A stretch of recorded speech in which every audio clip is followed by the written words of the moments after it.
just wanted to share where in the world we are in UC Links, and you can see that there are UC Links or UC Links related programs in about 5 out of 7 continents. So we're in Europe, on the continent of Africa, we're in South America, we're in North America, and we're in Asia. So we're going to put this link up on our website so you can start to interact with this a little bit more, but just wanted to be able to graphically represent this.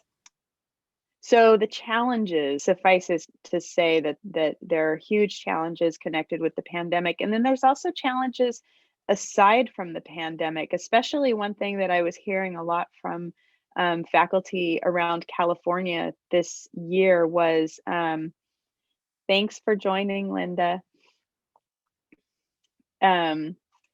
is the challenges associated with continuing to teach the UC Links courses, that a lot of times faculty members, they are doing this as an extra. It's not part of the regular teaching load. And so it becomes very difficult to dedicate the time to it if they aren't, if it's not part of their regular teaching load, not getting credit for doing it. And so that's a really key issue that we'll need to work at together to help transform and make that possible. And I see thanks for the stars also. I think the direct impacts on the undergraduate and the graduate students, all of these things are huge challenges, individually for students, institutionally for being able to conduct research online, barriers with IRBs, having to go above and beyond and transform your courses. So these are all ongoing as we are all continuing to navigate this pandemic. And then likewise, there's other challenges in the communities that we work with, right? So how do we actually have access to the kids and the youth and the families that we work with? I mean, Sandy, I know, Sandy, have you been able to connect with families or children yet? I know that's been an ongoing struggle at Irvine. I mean, I know Alessandra has through Mass Mhm. CEO, and some of our students over in education, help support her program. But yeah, at the other ones, no, because Girls Yeah. Inc. is completely online, and a lot of them are, figuring things out. And as a community partner, I don't want to add to their challenges. I keep calling them to say, how can we help out? How can we help Right. out? And Right. so, yeah, Right. it's been this balance for us. So, Yeah. Yeah. I mhm. hear that. I appreciate that. Yeah. So in with that, all of that as our background and our context and the ongoing challenges, in spite of all of that, there are this is the part of the presentation that everybody really loved, right? It's like, what in the world? How are UC Links people continuing and being able to do this? The way that people are able to rise to these challenges continues to amaze and astound me. And so um, has really become an expert on all of these various examples of innovative responses. And so this is what we wanted to talk about you a little bit more. Okay, so one of the most awesome things that has happened with this pandemic is our ability to connect, right? Virtually, but we're connecting. So I want to send a shout out to Whittier and to ECUC from Berkeley for your summer programs and knowing that you were going to have to respond. And so, from that, like, I love that you were able to come up with the virtual vibes, the vibes, the chill vibes room, the spill the tea, and the other one that I always forget the name of it, right? But that you took initiative to make sure that the youth and they were going to be able to be connected, and that you could connect your undergraduates to this youth, right? Knowing that we had a pandemic on hand. So I really appreciate that you guys went, or you ladies went out there and you did this work. With that said too, I love that Seppi did this presentation. It's called Estas Manos, right? And that one resonated. I mean, beyond John from Santa Barbara was there. It was great to see the parents engaged, to see the adults be engaged, that the look on their faces, right, that they were able to share their poetry, it was empowering. And to say, you know, it really made me feel good, because we're not just helping the youth, which is important, but the parents also need a support system. So go Whittier, right? And then also with that, the ECUC Breakfast Club, they get together 30 minutes before the formal day and they have open conversation. They really wanted that. They really wanted to be able to engage in a less formal way. And then Corre la Voz at UC Santa Cruz is doing the online teatro, and they do it the way that newscasters represent the news. So that seems like, you know, another way to be creative. The Beta Lab at UC Davis is doing activities, so you can follow their link to the videos in case you want to have some kind of idea of what to do with your own youth, right? And then, of course, where I'm centered, right, the Pop-Up Art on the Go as a response to the community crisis of COVID-19 and the mental and emotional health that our families were suffering, which I found out through a survey that I did. We decided to do Pop-Up Art on the Go. And so what we do is we give prompts to the youth and their families, and then they answer them and they bring photos, and then we put them at a central location and they drive around them. And of course we throw confetti and we play music for them. And the coolest part about this was that we just had one like 2 weeks ago, and UCSD undergraduates and a PhD student came and they were part of it. So they really got to see the work that's being done on the ground. And we're moving forward. There are a lot of other stuff that's happening that I couldn't put into all of this, right? Because there's so much. But so if we move forward, Mara, for the next slide, let's see. And these are like, so now, right, how has the network responded? Well, the network has responded by putting together UC Link's Google Calendar, because that way you can see what's coming and what you can come to, right? So thank you, Mara, for putting that together, but also the resources webpage. It's a trove, a treasure. I use it all the time for all of my work that I'm doing as an undergraduate. The world map, yep, head blown. When you see it in a map like that, you're thinking to yourself, oh my goodness, we're everywhere, right? Somebody go to Antarctica, not me though. Okay, and then also coffee hours, right? Roundtables, and we've been able to connect and engage with all of you, which what has happened has been connection and engagement with one another, right? But then also to have like UC Santa Barbara and John and their team come on board and teach us Jamboard and Padlet and Swapcard and GatherTown. Oh my goodness, I'm swimming in all of the awesomeness, right? And they were here yesterday. Right, and then, but also the Twitter account, the Instagram account, the YouTube channel, the UC Links Facebook, please go and give us love, use hashtag UC Links, right? And we follow you back, and I will comment on anything that I see, because you are all blessings. And I love seeing your pictures, and I love seeing your participants be engaged. So those are the innovative responses on our behalf. And then from this work that we've been doing, thank God, pandemic, there are good things to be thankful for, right? That collaborations are happening. You have the Wellbeing Club with Amy and Sahara, right? Where Amy and Sahara are piloting a program in Africa right now. And the point of the program is to teach the youth how to, you know, bring their emotions and understand them, and how to the well-being of the group, and, you know, how to respond to things that the stressors, because I mean, I can't imagine how terrible it is to be a youth and having to suffer through this pandemic, right? Also, the great collaboration between CEPI and La Colonia de Eden Gardens Foundation, that the programs that they're putting together are for reals, like mind-blowing here. Right now, we're engaging the parents. Again, as a response to the survey that we did last summer, one of the things we found out was that the parents need to be engaged. And so now CEPI is coming together and sharing in what they're doing, right? There's a doctor that comes to speak to them in a book club, and I think Zumba, I don't know, weightlifting, I don't know, wonderful things that are happening because of these beautiful collaborations. Also the Youth Summit. Thank you, Santa Barbara. Thank you, UC Irvine and Whittier and everybody else who is totally, completely involved in this. We really want to make sure that your youth have a say in this work. You know, Diana is instrumental in doing this stuff. Her team is phenomenal. And then the other part is I have to wake up early on Thursday mornings to go to visit Tom. So one of the things that we love is like the virtual sets that we do. So I go and I speak with Tom and his group of international scholars, and we talk about everything you can think about, especially like, you know, racial issues and injustices, and how do we breathe through, right, like the changes that are happening in the world. Like, how do we come together and talk about music, and how we can continue changing, right, education programs. So that's a blessing. And also Mara and Oriana came to visit that class. That was awesome. I forgot her first name, so I apologize.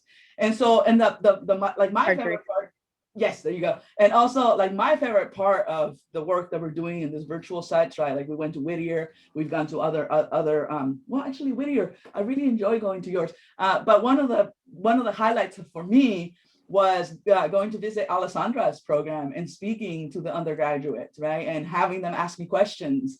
And I mean, I hope I did good. I could see their faces were, you know, super engaged. I hope, you know, that what I said resonated with them, but it gives us all an opportunity to come together, right? I love that you're all doing great work with all of the people in your community. And I'm going to allow myself an opportunity here to say to you how grateful I am for you and all the work that you're doing. Please go home, pat yourselves on the back, because it's been a terrible pandemic, but there's been a lot of growth. So we've been busy cross-pollinating. And so one last thing before I hand it over to Mara again is I would like to celebrate you with some confetti. Yes, this is how it happens at our parties. Please take the time to realize that the life you're doing is life-changing, the work you're doing is making a difference, and that we are the people that are making a difference, not just here, but across the world. And I'm grateful to be part of this wonderful team, and I'm grateful to work with all of you. And I'll give it back to Mara. Oh, great. So now I have to follow that up, right? How do I follow Carla and confetti? And Carla, you can just drop the mic and we'll just shut it off here, because anything I have to say, exactly, right? This is my life. And then here comes Mara, and she's going to talk about the innovative research. And I'm teasing. It's just all so spectacular. Carla, I just love working with you every single day. And I saw Diana's comment, just recognizing, like, wow, we have been busy, right? And I think that's part of what we really wanted to reflect back, because people are just in it, day in and day out. And Carla and I also, in the process of putting this together, our minds just keep being blown. Like, I knew we were busy, but like, we're not just busy, we're busy creating and sharing and innovating, right? It's not just busy work, it's meaningful work. And so I think that's what we really want to talk about next too, I think, is how do we continue this, right? How do we leverage this? And there's also spectacular research that's going on, and this is here for you all to look at as well, because like people like Amy and our partner Jose Luis Laluesa in Barcelona, who works with the Roma community and also works with Beatriz in Seville, and Glenda Hull, people are turning around and publishing this in their academic venues, right? Which is one of the currencies that we do need to work in for our profession, right? And so people are turning around and hitting the ground and doing this. And so I've put links to these papers here, so you can read them for people who are native Spanish speakers or non-native Spanish speakers. The paper by Jose Luis is in Spanish. There's an abstract in English, and so I did include some of that there. But this work is just, people are just doing it and working so hard and bringing forth this in this time of real change, and really trying to look at it for as a time of opportunity, right? A time to reimagine. And this is what Jose Luis and his colleagues are talking about in their paper, that this is a profound crisis, and that we are all working so hard, and it's an opportunity to really reimagine education in the 21st century. And I think that's what we're all really busy doing. And so this is the other part of the presentation that I think people did like, was this opportunity to really to think about this together. And I think that's where the juice comes from, like when Carla's talking, right? And everybody seeing what it is that we're doing. And so I think one of the questions that we have really is, this is what is all going on individually. But what does it mean? What would this reimagining look like if we were undertaking this collectively, right, across the UC Links network rather than individually? Like, what can we leverage together that we can't on our own? And thinking about, and I think there have been lots of opportunities that people have been taking advantage of. Welcome back, Kathy. There are lots of opportunities that people are taking advantage of, like our office hours and everything else. Carly, do you mind putting the links back in the chat for thanks? Got you. Kathy, since she's back. But just thinking about how we can come together. What does it mean? What would it mean for us to work more collaboratively? I think we are already working more collaboratively in this time of the pandemic. But what does it mean to leverage this? And so one thing, we've transformed this slide a little bit based on the input from yesterday, because we had this conversation yesterday with the partners who were on the call with us, and we talked about the idea that Marjorie put forth about a UC Links edited volume as one great option that definitely would speaks to our university side of our university community links. And also the discussion was also focusing on the need to be able to work in other mediums as well, potentially, in order to address the community side. Maybe we need to put together a compendium of activities that we've learned, or strategies, or what might that be, and also potentially including languages other than English in our work. And we also shared this Cultural Praxis website is a great place. It's a website that partners with the Mind, Culture, and Activity Journal. And so you can publish things. There are pieces there that are published that are not formatted like the MCA journal. It's a website, and so there are pieces that are shorter or more reflective, or kind of just different. There's a description of a dream that I had right before the US election that's on there right now. And so there's also a video series on there. So there's lots of different, and it's published in both English and Spanish currently. So that's another interesting medium as well. So I think, yeah, and so just thinking about the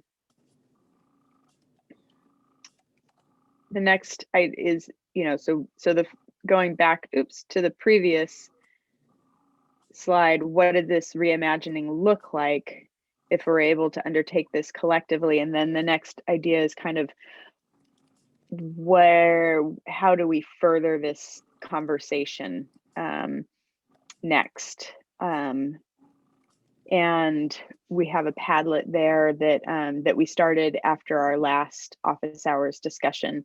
And we have another office hours coming up on Monday, and we have the conference. So I think this is just kind of the open question at this point, to think about kind of what next for us.